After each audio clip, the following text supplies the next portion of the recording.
Assalamualaikum warahmatullahi wabarakatuh. Bagaimana kabar teman-teman pada hari ini? Semoga selalu dalam keadaan sehat walafiat.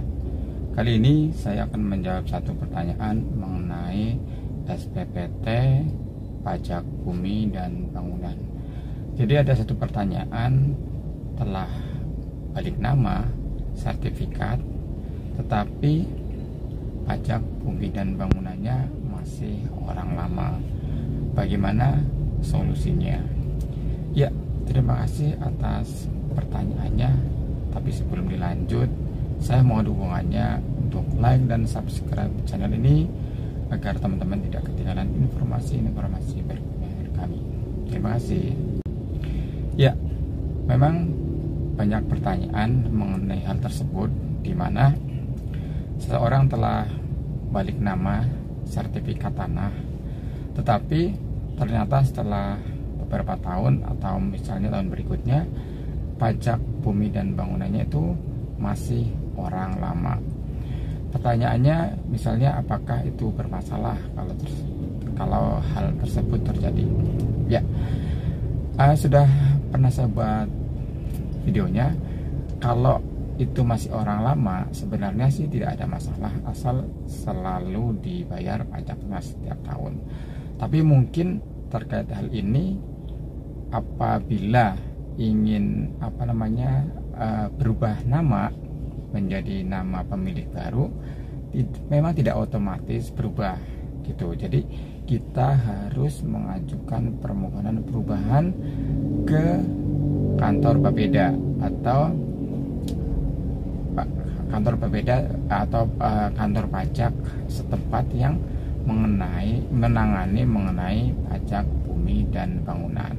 Kita harus mengajukan permohonan perubahan. Jadi memang tidak otomatis berubah menjadi nama pemilik baru. Tapi kalau memang tidak dirubah, nggak masalah juga. Tapi mungkin kalau mau dirubah bisa.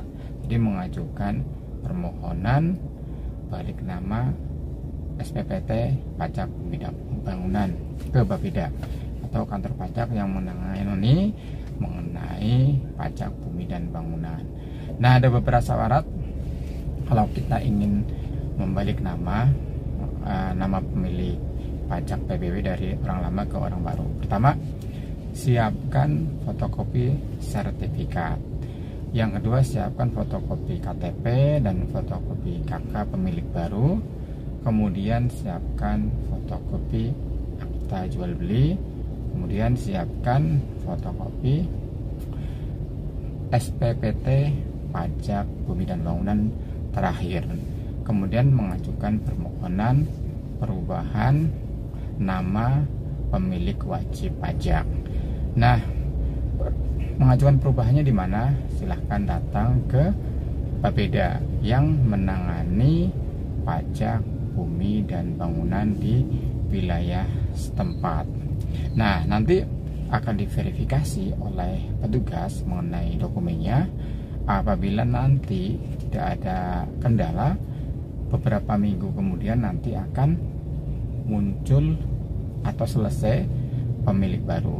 Nah, kalau tidak ada halangan, nanti di tahun depannya sudah berubah menjadi wajib pajak pemilik baru. Ya, kira-kira seperti itu tanggapannya, jawabannya. Jadi silahkan kalau memang mau dirubah. Intinya sih tidak otomatis berubah, tapi memang harus mengajukan perubahan oleh pemilik baru ke Bapeda yang menangani pajak bumi dan bangunan setempat dengan syarat-syarat yang sudah saya sampaikan sebelumnya. Terima kasih, mohon maaf kalau ada kata-kata yang salah. Silahkan kalau ada pertanyaan, ditunggu like-nya, subscribe-nya dari channel ini agar teman-teman tidak ketinggalan informasi-informasi berikutnya dari kami. Terima kasih. Assalamualaikum warahmatullahi wabarakatuh.